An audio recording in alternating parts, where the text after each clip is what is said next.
রাসূল সাল্লাল্লাহু আলাইহি সাল্লাম এক হাদিস শরীফে ইরশাদ করছেন, হাদিসটি বর্ণনা করেছেন হযরত শাদ্দাদ ইবনে আউস রাদিয়াল্লাহু তাআলা আনহু। তিনি বলেন, রাসূল সাল্লাল্লাহু আলাইহি সাল্লাম বলেছেন, আল কাইসু মান দানা নাফসাহু ওয়া আমিলা লিমা বাদাল মাউত। সব পৃথিবীর বুকে সবচেয়ে জ্ঞানী হলো ওই ব্যক্তি যে নিজের নফসটাকে নিয়ন্ত্রণ রাখে এবং সে মৃত্যুর পরের জীবনের ব্যাপারে সে নেক আমল করে, প্রস্তুতি গ্রহণ করে। সুবহানাল্লাহ বলেন। এই যে সময়টা, এটার হিসাব তো আল্লাহর কাছে আমাকে আপনাকে দিতে হবে। আল্লাহ তাআলা কোরআন কারীম ইরশাদ করেন, ইয়া আইয়ুহাল্লাযীনা আমানু, হে ঈমানদারগণ, ইত্তাকুল্লাহ, তোমরা আল্লাহকে ভয় করো, আল্লাহকে ভয় করো।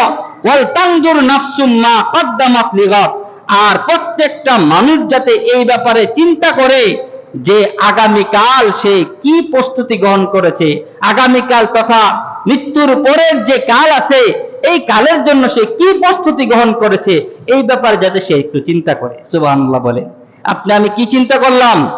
মৃত্যু হয়ে গেলে আপনি আমি কতটুকু প্রস্তুতি গ্রহণ করলাম যে কবরে আমি নিশ্চিন্তে থাকতে পারবো, কবরে আমার কোনো শাস্তি হবে না, যে আমল করছি যথেষ্ট হয়ে গেছে, আর আমলের দরকার নাই, এখন যদি মারা যায় মরতে দেরি হবে, জান্নাতে যেতে দেরি হবে না, এরকমের আত্মবিশ্বাস আমাদের কারো আছে? এরকম আত্মবিশ্বাস কেউ বলতে পারবেন যে না সমস্যা নাই, যতটুকু আমল করছি যথেষ্ট হয়ে গেছে, এখন জান্নাতে এমনি চলে যাব? আল্লাহ বলছেন, ওয়াল তানজুর নাফসুম মা কদ্দামাত লিগাদ। আমি শুধু আপনাদেরকে একটা জিনিস বুঝাইতে চাইছি, এই যে একটা বৎসর, আরবি একটা বৎসর, গতকালকে মাগরিবের আগ পর্যন্ত ছিল 1446, আজকে হয়ে গেছে 1447। এই একটা বৎসর আমাদের কাছ থেকে চলে গেল। এক বৎসরের হিসাব কি আপনাকে আমাকে দিতে হবে না? এই মৃত্যুর পরের জীবন নিয়ে যে বান্দা চিন্তা করে প্রস্তুতি গ্রহণ করে, সে হলো পৃথিবীর বুকে সবচেয়ে চালাক মানুষ, সবচেয়ে বিচক্ষণ মানুষ।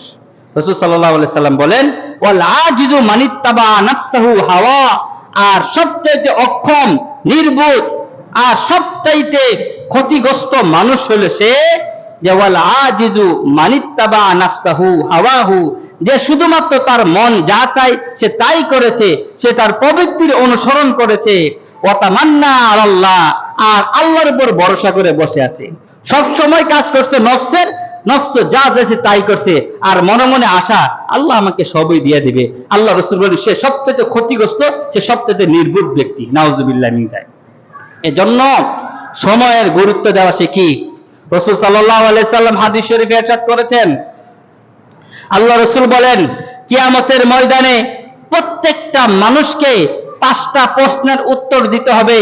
রাসূল সাল্লাল্লাহু আলাইহি সাল্লাম বলেন, লা তাজুলু কদামা ইবনে আদম হাত্তা ইসআলা আন খামসিন, প্রত্যেকটা মানুষকে 5টা প্রশ্নের উত্তর দিতে হবে।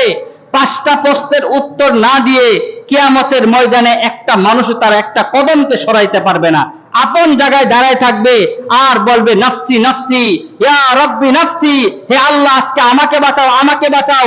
এই ভয়াবহ অবস্থাতে রাসূল বলেন, প্রত্যেকটা মানুষকে 5টা প্রশ্নের উত্তর দিতে হবে।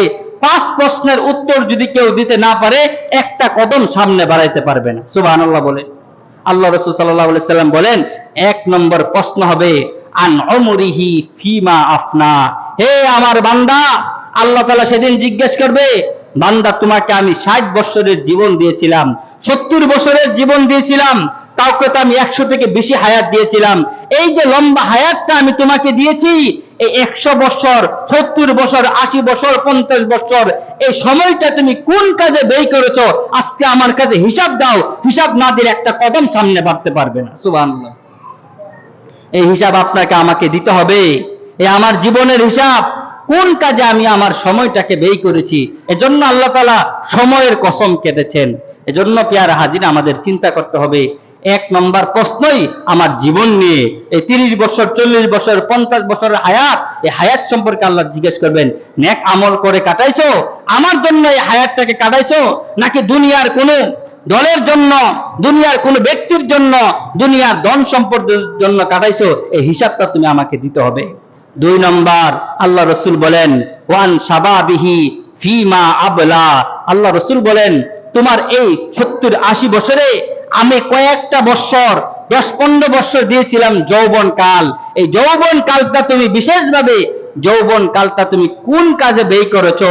কোন নারীর পিছনে পিছনে পড়ে, মোবাইলের পিছনে পড়ে, গুনাহ আর অন্যায়ের পিছনে পড়ে কাটাইছো, নাকি ইবাদত বন্দেগী করে? এই যৌবনে তোমার সবকিছু করার ক্ষমতা ছিল। একটা যুবক চাইলে এমন কোন কাজ নাই করতে পারে না। যুবক চাইলে দেশকে পরিবর্তন করে দিতে পারে, যা আমরা আমাদের সচক্ষে আমাদের সামনে। যুবকরা চাইলে দেশকে পরিবর্তন করে দিতে পারে, যুবকরা চাইলে দেশকে ধ্বংস করে দিতে পারে। একটা যুবক চাইলে এমন কোন কাজ না সে করতে পারে না। এজন্য আল্লাহ তাআলা যৌবন কালের হিসাবটা আলাদা করে আল্লাহ তাআলা নিবেন। আল্লাহ তাআলা বলবেন, এই যৌবন কাল আমি তোমাকে দিয়েছিলাম, ওই সময় তোমার শারীরিক শক্তি ছিল, তোমার চোখের জ্যোতি ভালো ছিল, তোমার হাতের শক্তি ছিল, তোমার পায়ের শক্তি ছিল, তোমার বাহুর শক্তি ছিল। এই শক্তি থাকা অবস্থায় তুমি কি আমার ইবাদত করে কাটাইছো, নাকি তুমি তোমার নফসের ইবাদত করে কাটাইছো? এর জবাব দিয়ে আজকে আমাকে করে দাও। এই জবাবদিহিতা আমাদেরকে করতে হবে। প্রিয় হাজিরিন, এই প্রশ্নের সম্মুখীন প্রত্যেকটা মানুষ হতে হবে। একজন বৃদ্ধ মানুষ বৃদ্ধ হয়ে গেছে, এখন ভালো করে রুকু দিতে পারে না, কোমর ব্যথা করে। এমন অনেক মুসল্লি আছে, আমাকে বলে, হুজুর সঠিকভাবে নামাজটা পড়তে পারি না, বসতে পারি না, বসতে দাঁড়াইতে পারি না, চেয়ারে বসে নামাজ পড়তে হয়। একটা সময় তো উনিও যুবক ছিল, উনি ঠিকভাবে নামাজ পড়তে পারতো, সবকিছু করতে পারতো। আমরা যারা আজকে যুবক আছি, একটা সময় বৃদ্ধ যদি আমি হয়ে যাই, আমার হায়াত যদি সেই পরিমাণ থাকে, আমিও একদিন চাইলে বসলে উঠতে পারবো না, উঠলে বসতে পারবো না। আমার উজু কখন ছুটে গেছে অনেকেই মুরব্বীরা বলতে পারে না, আমিও বলতে পারবো না। প্রিয় হাজিরিন, এই বার্ধক্য আসার আগে আগে যৌবন কালটাকে গনিমত মনে করে এই সময়টাকে আমাদের কাজে লাগানো উচিত। এই প্রিয় হাজিরিন, এজন্য আল্লাহ তাআলা 2 নম্বর প্রশ্ন করবেন, ওয়ান শাবাবিহি ফিমা আবলা। 3 নম্বর প্রশ্ন করবেন, ওয়ান মালিহি মিন আইনা কাসাবা। 3 নম্বর প্রশ্ন করবেন, ও দুনিয়ার মানুষ, আমি তোমাকে ধন সম্পদ অর্জন করার ক্ষমতা দিয়েছিলাম, তুমি এই মিন আইনা কাসাবা, আমার দেওয়া ধন সম্পদ তুমি কোন জায়গা থেকে এই ধন সম্পদটাকে গ্রহণ করেছো? এটার জবাবদিহি করতে হবে। এটাকে সুদের মাধ্যমে ধন সম্পদ গ্রহণ করেছো, না ঘুষের মাধ্যমে করেছো, না অন্যায় ভাবে মানুষকে ঠকিয়ে এই ধন সম্পদ উপার্জন করেছো? এর হিসাব আল্লাহর কাছে দিতে হবে।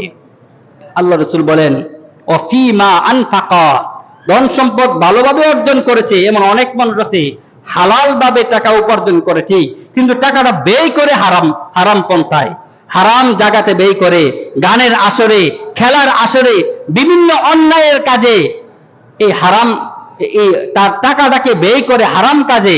আল্লাহ তাআলা তাকে প্রশ্ন করবেন, তোমাকে যে এই ধন সম্পদ আমি দিয়েছিলাম, এটা তুমি কোন রাস্তায় ব্যয় করেছো? আমার জন্য খরচ করেছো, নাকি দুনিয়ার কোন লোভ লালসা আর হারাম কাজে ব্যয় করেছো? এর জবাবদিহিতা আমাকে করতে হবে। প্রিয় হাজিরিন, এই প্রশ্নগুলো কিন্তু সবাইকেই করবে, এমন একজনও বাদ নাই যাকে এই প্রশ্নগুলো করা হবে না। 5 নম্বর, রাসূল সাল্লাল্লাহু আলাইহি সাল্লাম বলেন, ওয়ামাযা আমিলা ফিমা আলিমা। 5 নম্বর প্রশ্ন করবে, দুনিয়াতে আমি তোমাকে একটা মেধা দিয়েছিলাম, এই মেধা দিয়ে তুমি ইলম অর্জন করেছো, জ্ঞান অর্জন করেছো, আমার সম্পর্কে জেনেছো, কুরআন হাদিস সম্পর্কে জেনেছো, তুমি যতটুকু ইলম অর্জন করেছো সেই অনুযায়ী আমল করছো কিনা? এর জবাবদিহিতা আমার কাছে আজকে দিতে হবে। সুবহানাল্লাহ বলে এই 5টা প্রশ্ন আপনাকে আমাকে সবাইকে দিতে হবে। যদি উত্তর দিতে পারি তাহলে আমি নাজাত পাইব, উত্তর দিতে না পারলে আমি নাজাত পাইব, আমার ঠিকানা হয়ে যাবে জাহান্নাম। এজন্য এই যে একটা বছর চলে গেছে, এখন থেকে আমাদের একটু প্রস্তুতি গ্রহণ করা। একটা বছর তো চলেই গেল, এখন যা অন্যায় করছি আল্লাহর কাছে ক্ষমা চাওয়া।